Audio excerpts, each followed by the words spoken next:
Assalamualaikum warahmatullahi wabarakatuh. Waalaikumsalam warahmatullahi wabarakatuh. Alhamdulillah wassalatu wassalamu ala sayyidina Rasulillah sayyidina wa maulana Muhammad ibn Abdullah wa ala alihi wa sahbihi wa mawalah. La haula wa la quwwata illa billah, amma ba'du. Saudara-saudara kaum muslimin rahimakumullah. Jelasnya Islam menganjurkan kita untuk mengingat mati guna maksud-maksud yang positif, supaya orang lalu sadar hidup ini cuma sebentar. Maka mumpung hidup, nah ini mumpung, tapi mumpung yang baik. Mumpung hidup, maka hidup yang singkat ini harus saya pergunakan dengan sebaik-baiknya, melakukan kebajikan yang sebanyak-banyaknya, menjauhkan rasa malas, menunggu keajaiban yang datang dari langit, berleha-leha, bermain-main, sementara maut kalau dia datang tidak pernah main-main. Pantas kalau seorang penyair bernama Syauqi memesankan, tazawwad bittaqwa fa innaka la tadri idza hanna al-lailu hal ta'ishu ila al-fajri kam min sahihin mata min ghairi illatin wa kam min alilin 'asha hinan min ad-dahri. Persiapkan dirimu dengan takwa, sebab kamu tidak tahu apabila malam datang kamu masih bisa hidup apa enggak besok pagi. Apa ada jaminan saudara yang kumpul di depan saya malam ini besok masih bisa hidup? Tidak. Ada jaminan? Tidak. Tidak ada sama sekali. Kam min sahihin mata min ghairi illatin. Berapa banyak orang sehat mati nggak pakai sakit lagi. Sebabnya kadang-kadang ringan saja. Ada yang cuma jatuh di kamar mandi mati. Ada yang cuma ketiban pensil. Iya, kalau ketiban pensil 3 peti masa enggak mati.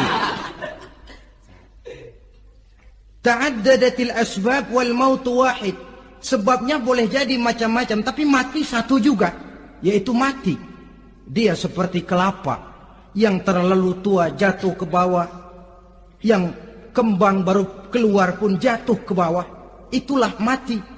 Dia datang menjemput yang bayi, dia datang mengambil yang anak-anak, dia datang juga kepada yang remaja, kepada yang dewasa, kepada yang tua sekalipun. Jangan yang remaja lalu berpikir, gua rasanya masih jauh banget mau mati. Ini sesuatu yang pasti yang kita tidak pernah diberitahu kapannya. Kalau dikasih tahu kapannya kan kita bisa. Umpama malaikat maut datang ke rumah saya, saudara Zainuddin kau mati 80 tahun lagi. Oh, saya kan berhitung, masih lama, poya-poya aja dulu Tapi ini tidak pernah diberitahu kepada kita. Lantaran tidak diberitahu itulah kita perlu bersiap-siap dengan selalu mengingat-ingat mati yang mendorong kita untuk berbuat positif. Satu contoh peringatan mati yang mendatangkan positif pada peristiwa ketika turun perintah hijrah. Ketika di Mekah sudah terpepet turun perintah hijrah. Ini sahabat yang berangkat hijrah, jangan dikira semua bulat hati. Ada yang mikir, kalau saya hijrah berangkat dari Mekah ke Madinah, nanti di tengah jalan dicegat oleh kafir Quraisy lalu dibunuh, mati saya. Takut mati. Allah peringatkan, kullu nafsin za'iqatul maut. Kamu disuruh hijrah saja takut mati, padahal kamu tahu semua yang hidup bakalan mati. Diam saja di Mekah mati, hijrah ke Madinah pun akan mati. Mendengar ayat ini, Sayyidina Umar bin Khattab seperti dibakar semangatnya. Kalau sebagian sahabat hijrah sembunyi-sembunyi, beliau mau hijrah itu malah bajingan Quraisy dikumpulkan dekat Ka'bah. Pidato, ya ma'syara Quraisy, dedengkot Quraisy, dengerin, Besok pagi yang namanya Umar bin Khattab mau hijrah dari Mekah ke Madinah. Siapa yang kepengen kepalanya berpisah dengan badannya, persilahkan cegat Umar di jalanan. Besok dengan tenang dia berangkat hijrah, gak ada yang berani nyegat. Tuh Quraisy juga barangkali mikir, gue ngapain nyegat penyakit. Begitu ingat mati, timbul semangat juang, timbul semangat berbuat. Ini ingat mati yang positif, bukan yang melemahkan semangat. Dah jangan kerja rajin-rajin dah, lu bakalan mati. Ini ingat mati yang salah pasang. Ingat mati seharusnya mendorong manusia untuk berbuat lebih tekun. Allah memberikan peringatan, Qul innal mauta allazi tafirruna minhu fa innahu mulaqikum. Katakan, maut yang kamu akan melarikan diri daripadanya, yang kamu takuti benar dia pasti akan datang menjemput kamu. Saudara-saudara hadirin yang saya hormati, datangnya memang tidak kita harapkan yang namanya maut. Tapi sekali dia datang, tidak ada pintu tempat kita lari. Dia memang tidak pernah kita undang. Tapi sekali dia datang, mengetok pintu, kekuatan apa yang bisa menolak? Dia sebuah tanda seru dalam kehidupan. Apa yang menyebabkan orang takut mati? Pertama barangkali karena dia tidak tahu bagaimana kehidupan sesudah mati. Alam kubur gelap, alam akhirat gelap. Sehingga dia bingung, lantaran bingung lalu jadi takut. Yang kedua boleh jadi oleh bayangan-bayangan dosa yang pernah dia kerjakan di dunia ini. Kerjanya cuma menumpuk dosa. Dia gembira, bahagia, tertawa di atas tumpukan dosanya. Merasa segan berpisah dengan seluruh kehidupan ini. Sehingga boleh jadi maut adalah sesuatu yang ditakutkannya benar dalam kehidupan. Tapi bagaimanapun takutnya, tidak ada tempat lari dari dia. Dalam ayat lain Allah jelaskan, Aynama takunu yudrikumul mautu walau kuntum fi burujim musayyadah. Di mana saja kamu berada, dalam benteng yang paling tangguh sekalipun, maut pasti akan datang menjemput kamu. Nah, bagaimana caranya maut datang menjemput kita? Bila datang dia, sang malaikat pencabut nyawa, malaikat Israel namanya, hendak mengambil roh kita. Dalam suasana macam begitu, di akhir kehidupan dunia, dalam berhadapan dengan sakaratul maut, terbagilah manusia dalam dua bagian besar. Pertama, yang menghadapi sakaratul maut itu dengan husnul khatimah, baik di akhirnya, sehingga pada saat ruhnya berpisah dengan jasadnya, kelihatan dia seperti senyum, mukanya cerah. Bahkan sebelum itu boleh jadi dia sempat meninggalkan pesan-pesan yang baik. Ada yang sempat azan, ada yang sempat baca Quran. Pernah kan nemui orang yang mau mati seperti itu? Yang sempat azan, yang sempat baca Quran, yang sempat meninggalkan wasiat-wasiat yang baik. Sebab apa? Malaikat maut datang menjemput mereka juga dengan baik-baik. Dicabut ruhnya perlahan-lahan, tapi sungguh pun perlahan-lahan. Pedihnya, sakitnya tetap tiada tara. Rasulullah Sallallahu Alaihi Wasallam, dikala beliau hendak berhadapan dengan sakaratul maut, diceritakan mencelupkan tangannya ke dalam gelas berisi air, lalu mengusapkannya ke muka beliau seraya berdoa, Ya Allah, mudahkan saya dalam menghadapi sekarat ini. Beliau juga yang mengatakan bahwa sakitnya sakaratul maut sama dengan 300 kali bacokan pedang. Sehingga kita diajarkan doa, di antara doa selamat itu kan ada Allahumma hawwin alaina fi sakaratil. Ya Allah, mudahkan saya di dalam menghadapi sakaratul maut itu. Ketika ruh ini keluar dari jasad, mata masih mengikuti ruh itu. Sehingga kadang-kadang ada yang matanya terbelalak dan tidak sempat ditutup, terbuka terus, mengikuti ruh itu keluar dari jasadnya. Adapun golongan kedua, manusia yang ketika berhadapan dengan sakaratul maut mendapatkan su'ul khatimah, jelek di penghabisannya. Sekaratnya sudah setengah mati, lalu jelek juga di akhirnya, mati dalam keadaan yang tidak baik, tidak terpuji. Ada yang lagi megang kartu, mati. Ada yang lagi di tempat ngadu ayam, mati. Ada yang lagi di tempat pelacuran, mati. Ada yang lagi megang botol minuman keras, mati. Nih barangkali malaikat maut gemes banget nariknya, lu bajingan, lu tarik terus ya.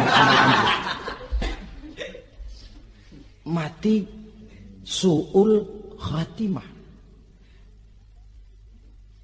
Makanya bagus itu. Kadang-kadang di majelis-majelis taklim kan sering dibaca ya Allah biha, ya Allah biha, ya Allah bihusnil khatimah. Kan ada itu? Ada enggak? Saudara hadirin, mohon agar oleh Allah kita diberikan husnul khatimah, baik di saat ruh akan berpisah dengan jasad. Ini sesuatu yang pasti. Sang malaikat maut datang menjemput nyawa. Setelah ruh berpisah dari badan, maka tinggallah sang badan, ditangisi oleh semua yang kita tinggalkan. Sehingga kepada putrinya Fatimah, ketika malaikat maut datang hendak menjemput baginda Nabi, beliau berkata kepada anaknya, Fatimah, kamu tahu siapa yang datang? Saya tidak tahu, Bapak. Yang datang hadimul lazat.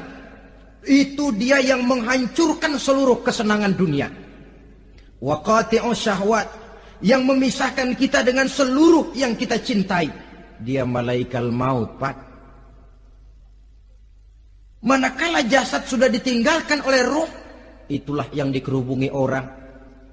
Anak menangis, istri menangis, orang tua bersedih, teman-teman merasa kehilangan, menangisi jasad. Diuruslah jasad kita, dimandikan sebagaimana mestinya, dikafankan dengan kain putih 3 lembar, itu yang hendak kita bawa kembali ke tempat asal kita. Pakaian sutra, jas yang mereknya Switzerland wool, kain yang Samarinda, sepatu yang Belly atau Beltoni, jam tangan yang Rolex, kendaraan yang serba mewah, tidak ada yang menyertai kita. Kain putih 3 lembar itu saja lagi. Demi setelah dikafankan, dibujurkan kita menghadap ke arah kiblat, orang banyak pun datang menyolatkan kita dengan 4 takbir, diiringi dengan doa. Lalu upacara pelepasan, berangkat kita meninggalkan anak, istri, suami, kampung halaman, tanah air, bahkan alam dunia ini. Selamat tinggal alam dan seluruh isinya. Tinggallah yang tinggal. Saya akan kembali ke tempat asal dari mana saya datang, untuk kembali mempertanggungjawabkan seluruh perbuatan saya dalam kehidupan ini. Manakala upacara pelepasan selesailah sudah, dimasukkan kita ke keranda jenazah, digotong orang, bismillah wa ala millati rasulillah, dibawa ke tempat peristirahatan terakhir katanya. Padahal dulu kalau mau kita istirahat, ke villa lah kita, ke Bali lah kita, ke Hong Kong lah kita, ke tempat-tempat tamasya yang indah. Oh, rupanya akan sampai juga perjalanan menuju tempat peristirahatan terakhir, yang luasnya tidak akan lebih dari 2 kali 1 meter. Diusung orang kita, diantarkan orang banyak. Manakala sampai ke atas liang lahat, pengusung jenazah dibuka, diturunkan kita ke liang lahat, dibaringkan. Gumpalan tanah akan jadi bantal kita. Muka dibuka, dihadapkan ke arah kiblat. Setelah itu ditutup liang lahat kita dengan kayu. Masih belum kurang, diuruk dengan tanah. Yang menguruk orang-orang yang tadinya mencintai kita, menyayangi kita. Tapi ketika jasad sudah ditinggalkan ruh, habis rupanya cintanya. Coba jasad kalau sudah ditinggalkan ruh, 3 hari aja di rumah, serem. Ya mayit, siapa yang betah nemenin mayit? Lalu bila upacara pemakaman selesai, maka berusahalah semuanya. Para pengantar akan kembali ke rumahnya masing-masing. Maka masuk kita ke alam kehidupan, yaitu yang disebut alam barzakh atau alam kubur. Apa selesai hidup sampai di situ? Tidak. Hanya beberapa langkah setelah yang mengantar kita pulang, diriwayatkan dalam hadis Bukhari dan Muslim, bila seseorang sudah diletakkan di kuburnya, lalu yang mengantar kembali pulang, maka roh si mayit akan dapat mendengar bunyi terompah orang yang pulang itu. Bunyi terompahnya terdengar. Datang 2 malaikat menanyakan dia dengan pertanyaan-pertanyaan yang kalau bisa dijawab dengan betul, 2 malaikat yang bernama Munkar Nakir akan bilang, jawabanmu betul, tenanglah kau di sini, naumatal arus, tidurlah kau di sini seperti tidurnya pengantin. Orang yang baik-baik di alam kuburnya akan mendapat nikmat kubur. Sehingga masa penantian yang lama, sebab jangan lupa, kita masuk ke kubur itu kan menunggu sampai datangnya hari kiamat. Jadi kalau kiamat umpama masih 1000 tahun lagi, ya 1000 tahun kita menunggu. Orang yang baik-baik, penantian di alam kubur, kata malaikat, naumatal arus, tidurlah kamu seperti tidurnya pengantin. Bagaimana sih tidurnya pengantin? Nggak berasa. Iya, kata anak sekarang, endah aja udah. Begitu menerusin pagi, kata lakinya, malam sebentar bener ya Neng. Sebentar betul katanya malam. Iya tentu saja tidak terasa. Kenapa? Dia tidak pernah memikirkan waktu. Terbawa oleh kenikmatan dan kelezatan yang dirasakannya dalam kehidupan. Tapi orang kafir, orang yang dosanya bertumpuk, tidak sanggup menjawab pertanyaan 2 orang malaikat, maka dia akan mendapat azab di alam kuburnya terus menerus siang dan malam sampai datangnya hari kiamat. Ibarat maling ayam ketangkep, belum masuk pengadilan udah digebugin duluan. Kan begitu kan? Ada maling ayam nggak di sini? Nah, itu yang nyaut tadi pengalaman itu. Di sidang belum, divonis belum, digebukin babak belur. Saudara hadirin, maka alam kubur bisa merupakan raudhatun min riyadil jannah. Taman di antara taman-taman surga, pun juga bisa merupakan hufratun min hufarin niran, menjadi liang daripada neraka. Ada lagi riwayat yang dari Imam Muslim yang diperoleh dari Zaid bin Sabit. Zaid bin Sabit cerita, satu hari kami bersama Rasulullah sallallahu alaihi wasallam berada dalam kebun kepunyaan Bani Najjar. Rasulullah sedang duduk di atas keledai. Tiba-tiba entah bagaimana itu keledai terkejut, kaget, berontak, hampir Rasulullah jatuh. Rasulullah kemudian bertanya, rupanya di kebun itu ada kuburan tua, 5 atau 4 kuburan. Rasulullah lalu bertanya, saudara-saudara ada yang tahu nggak ini kuburan siapa? Nggak ada ya Rasulullah. Memang kenapa? Ini penghuni kuburnya lagi disiksa oleh Allah. Andai kata boleh saya mohon kepada Allah supaya kamu dengar seperti yang saya dengar, andai kata saja kamu kuat mendengarnya, saya pasti akan berdoa. Tapi sayang, saya yakin kamu pasti tidak akan kuat mendengar mereka mendapat azab di kuburnya. Hadis sahih riwayat Imam Muslim dari Zaid bin Sabit. Kehidupan di alam barzah. Pak, iya kalau yang matinya dikuburin. Lah kalau yang matinya diceburin ke laut, dibakar, di medan perang hilang gak ketahuan kemana jenazahnya. Saudara, hilang kek, dikubur kek, di dalam lautan direndam kek, itu kan cuma logika kita. Menurut Allah tidak ada perbedaan orang mati dikubur di dasar lautan, atau dibakar sampai jadi abu, atau gugur di medan perang tidak ketemu jenazahnya. Entah mereka tetap masuk ke alam barzah namanya. Jasad boleh hancur, tapi roh sebagai sumber kehidupan, pusat kesadaran dan pengertian, dia tetap ada, mengalami kebahagiaan dan kegembiraan, atau mengalami kepedihan dan penderitaan, bergantung kepada amalan yang kita lakukan dalam kehidupan di dunia ini. Maka dalam Yasin tadi kan jelas, qul yuhyiha alladzi ansha'aha awwala marrah.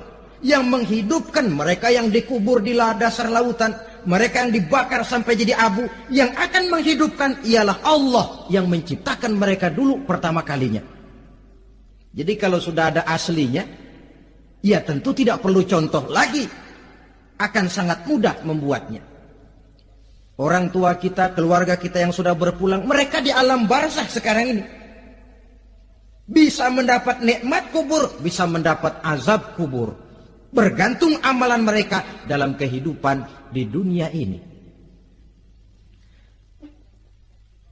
Dalam Musnad Imam Ahmad dan Sahih Abi Hatim malah ada tambahan riwayat. Orang yang banyak kebajikannya di dunia, amalannya akan datang menemani dia. Sholatnya dekat kepalanya, puasa sebelah kanan, zakat sebelah kiri, menghibur dia. Malahan dikatakan berbentuk orang yang cantik menemani dia di alam kuburnya. Aneh, dia tanya, man anta lam ara fid dunya ajmal minka. Siapa kamu? Di dunia ini belum pernah saya melihat orang secantik kamu. Dia jawab, ana amaluka soleh. Saya adalah amalmu yang soleh yang kau kerjakan waktu di dunia. Saya sekarang diperintahkan untuk menemani kamu di sini. Alhamdulillah. Sedangkan amalnya yang jahat akan datang dalam bentuk yang menyeramkan menemani dia di sana. Bayangin deh, di kuburan ditemenin yang serem-serem. Sama juga di dunia. Di dunia, kalau kita di tempat gelap ditemenin orang cakep, enak nggak? Wah, pengalaman. Tapi coba bayangin, sudah tempatnya gelap, yang nemenin jelek nggak ketulungan, gerah kita. Nah, saudara hadirin yang saya hormati, lalu bagaimana tempat arwah-arwah yang sudah kembali menghadap Allah yang disebut mustaqarrul arwah itu? Macam-macam tingkatannya sesuai dengan profesi dan amalannya waktu di dunia.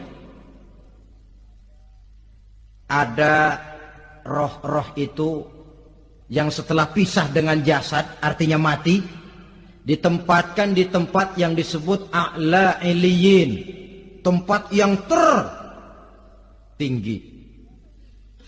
Siapa ini? Arwahnya para nabi dan para rasul. Ini fi a'la iliyin, di tempat yang tertinggi. Arwahnya para nabi, arwahnya para rasul. Dan karena kita bukan nabi, bukan rasul, ya jangan mimpi dapat tempat fi a'la iliyin, kecuali kalau Allah menghendaki. Itu hak prerogatif Allah, tapi kan tidak adil kalau Allah melakukan itu. Ini kelompok roh-roh yang masuk golongan VIP. Wah, the first class. Para nabi, para rasul. Lalu ada pula roh-roh itu yang setelah pisah dengan jasadnya diumpamakan seperti burung-burung hijau yang berterbangan di perkebun-kebunan surga. Roh siapa mereka ini? Rohnya para syuhada, orang-orang yang mati syahid gugur membela agama. Nah, ini bedanya orang mati syahid dengan pahlawan ya. Apa bedanya syuhada dengan pahlawan? Kalau syuhada, orang yang gugur membela agama, niatnya karena Allah, mati syahid. Kalau pahlawan, orang yang gugur membela negara, orang yang dianggap berjasa kepada pemerintah. Klimaksnya, kalau orang mati syahid, jelas surga. Tapi pahlawan, belum tentu surga. Kenapa? Bergantung kepada negara macam apa yang dibelanya dan pemerintah model mana yang dibelanya. Di negara-negara komunis misalnya, banyak nggak pahlawan? Banyak. Dengan sekian tanda jasa yang mati di medan perang dan sebagainya. Kira-kira pahlawan komunis masuk surga nggak? Ya, kalau pahlawan komunis masuk surga, kita nggak kebagian kapling di surga barangkali. Inilah bedanya pahlawan dengan orang mati syahid. Kemudian ada pula roh itu yang tertahan di pintu surga. Tertahan di pintu surga. Ini seperti tadi, orang yang mati syahid tapi masih ada kaitan di dunia. Rasulullah pernah ditanya orang, ya Rasul, kalau saya maju ke medan perang bela agama, mati syahid, apa saya masuk surga? Iya, masuk surga. Kecuali kata Nabi, kalau masih punya utang. Nah, tertahan di pintu surga. Ada pula roh itu yang tertahan di alam kuburnya. Ini umumnya seperti tadi itu. Ada mempunyai dosa, mempunyai kesalahan, sehingga merasakan azab kubur. Ada juga roh itu yang tertahan di permukaan bumi. Mereka yang dalam hidup selalu menumpuk dosa-dosa yang besar, meninggal sebelum keburu untuk bertaubat. Saudara hadirin yang saya hormati, inilah yang kita khawatirkan. Sebab jikalau pada saat roh sudah datang, jikalau saatnya roh datang berpisah dengan jasad, menemukan sakaratul maut, saat itu taubat sudah tidak akan ada gunanya lagi. Masuk ke alam kubur, mendapat azab kubur sampai datangnya hari kiamat. Berapa lama di alam kubur ini? Menunggulah kita sampai datang saatnya kiamat. Nah, saudara-saudara, apa tanda-tanda hari kiamat? Kapan dia akan datang? Bagaimana hal ihwal manusia pada saat terjadi kiamat? Bagaimana alam ini? Bagaimana perhitungan di padang mahsyar? Insya Allah akan saya ungkapkan pada bagian kedua dari ceramah ini. Insya Allah kita akan lanjutkan pembicaraan ini sampai kepada terminal paling akhir, surga dan neraka. Inilah saja pertemuan kita pada kesempatan kali ini. Terima kasih banyak atas segala perhatian. Mohon maaf atas segala kekurangan. Wabillahi taufiq wal hidayah. Wassalamualaikum warahmatullahi wabarakatuh.